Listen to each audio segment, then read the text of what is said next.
MathKlik. Mabuhay. What are other set operations? Are the elements of the complement of a set belong to the universal set?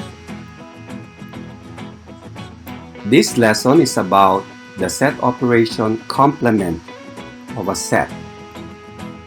The complement of a set A is the set whose elements are elements of the universal set that do not belong to set A.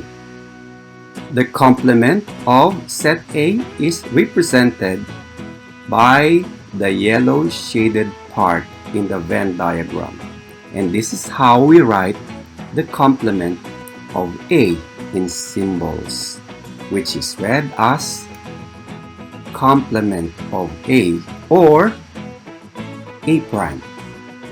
Let us explain this set operation with example.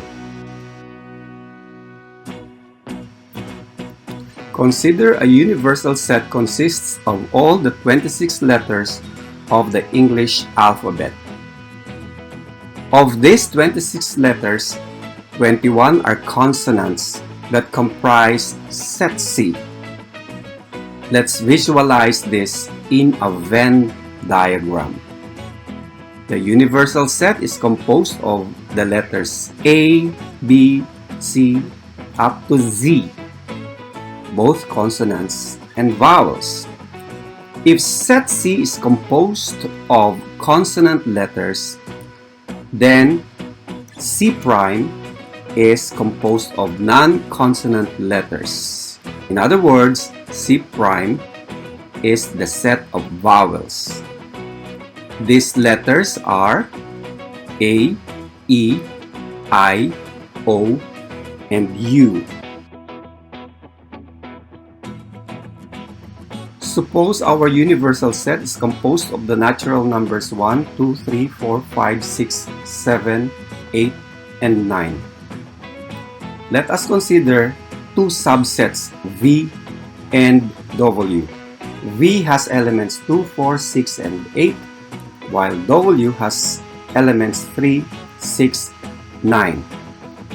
Here is the Venn diagram illustrating the given sets.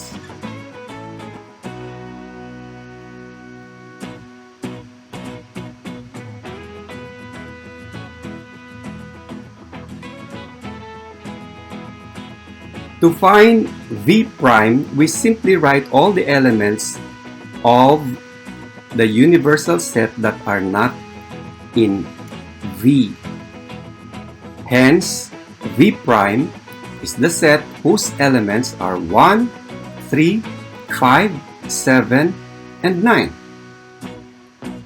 How about the complement of the quantity V union W? It's simply the set whose elements are those outside sets V and W.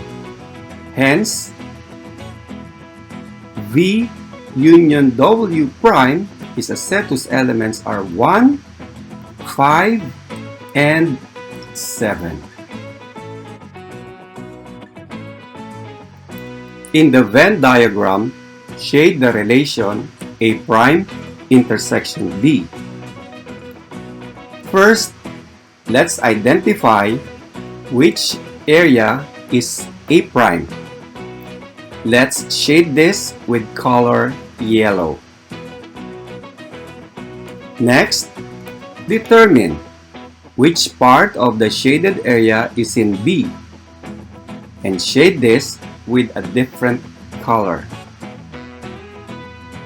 This part is the relation A prime intersection B. Now, try this. If sets P, Q, and R complete the universal set, and P is a set whose elements are 2, 4, 6, 8, 10, 12, 14, 16, 18, 20, Set Q whose elements are 3, 6, 9, 12, 15, 18, 21, 24, 27, 30. And set R whose elements are 4, 8, 12, 16, 20, 24, 28, 32, 36, 40. Find the quantity P union Q prime.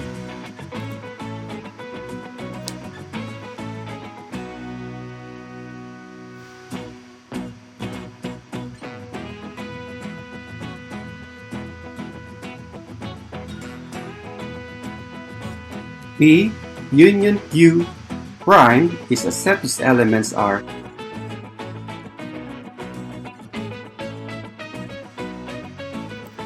using the same problem with sets P, Q, and R completing the universal set.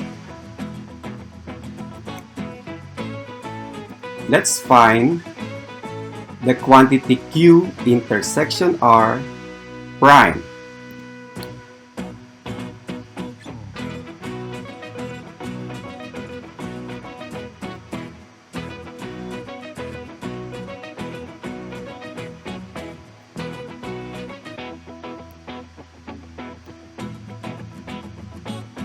Q intersection R prime is a set whose elements are 2, 3, 4, 6, 8, 9, 10, 14, 15, 16, 18, 20, 21, 27, 28, 32, 36, 40.